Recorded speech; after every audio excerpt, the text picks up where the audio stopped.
Hello tout le monde, j'espère que vous allez bien. Alors aujourd'hui je vous retrouve pour une nouvelle vidéo blessures, effets spéciaux, tout ce que vous voulez. Suite à la vidéo du maquillage de Bill Kaulitz Feel It All, vous étiez super nombreuses à me réclamer une vidéo où je vous montrais comment j'ai fait cette blessure là. Ça n'a vraiment rien de compliqué, c'est vraiment très con, très simple à faire. Par contre pour le matériel, je vous mettrai tout ce qu'il faut à savoir dans la barre d'infos, comme ça vous serez pas trop perdu. J'espère vraiment que cette vidéo vous plaira et donc si vous voulez savoir comment j'ai créé cette blessure, eh bien restez connectés.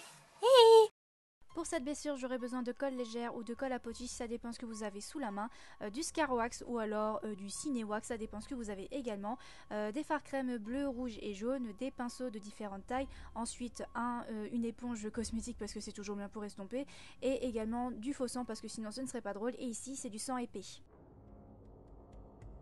Avant toute chose, je m'assure d'appliquer un peu d'alcool avec un coton sur le bras, donc n'importe où vous comptez appliquer votre blessure, dans le but de pouvoir faire mieux adhérer votre blessure.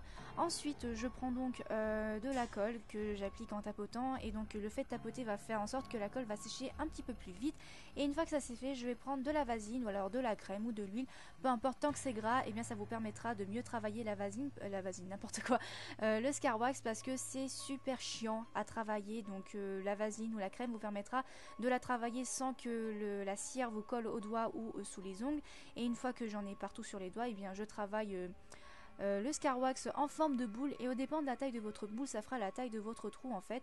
Donc moi c'est, on va dire, la forme d'une petite bille en quelque sorte. Et une fois que ça c'est fait, je dépose donc ma petite boule de cire là où j'ai appliqué ma colle, et donc je prends vraiment mon temps à bien travailler les bords, parce que le but c'est vraiment de faire en sorte que les bords ne se voient pas. N'hésitez pas à la travailler aussi avec de la vasine pour non seulement éviter que ça colle et faciliter l'estompage des bords.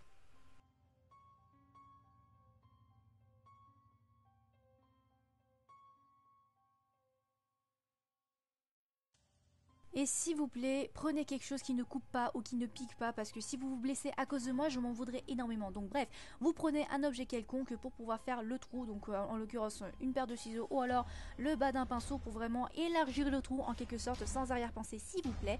Ensuite j'applique la colle de tout à l'heure pour en quelque sorte fixer la blessure, et on va donc enfin passer à la coloration qui est donc ma partie préférée. Je commence tout d'abord avec le fard jaune que je vais appliquer sur l'ensemble de ma blessure, en fait là où j'ai à peu près appliqué la cire.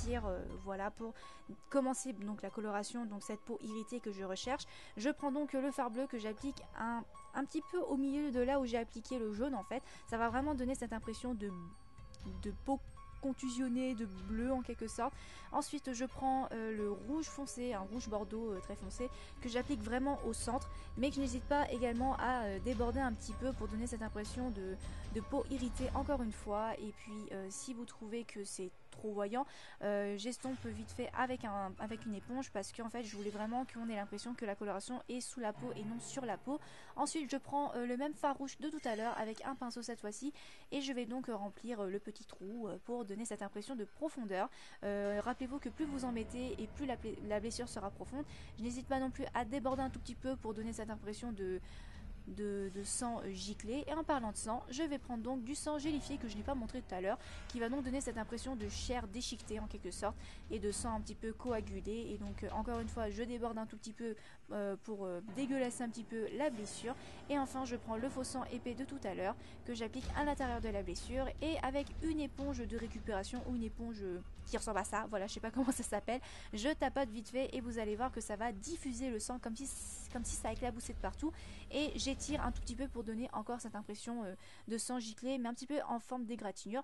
Et donc voilà, j'ai envie de vous dire que cette blessure est enfin terminée. Ça peut être une blessure par balle, ou une piqûre, ou alors une morsure, tout dépend de votre imagination. Voilà, c'est vraiment une blessure vraiment très facile à faire, et donc voilà, j'espère vraiment que cette vidéo vous aura plu. N'hésitez pas à me dire dans les commentaires ce que vous en avez pensé. Si vous avez d'autres idées de vidéos d'Halloween ou quelconque, faites-moi en part également dans les commentaires. Et sur ce, je vous fais de gros bisous et je vous dis à très vite pour une prochaine vidéo. Bye!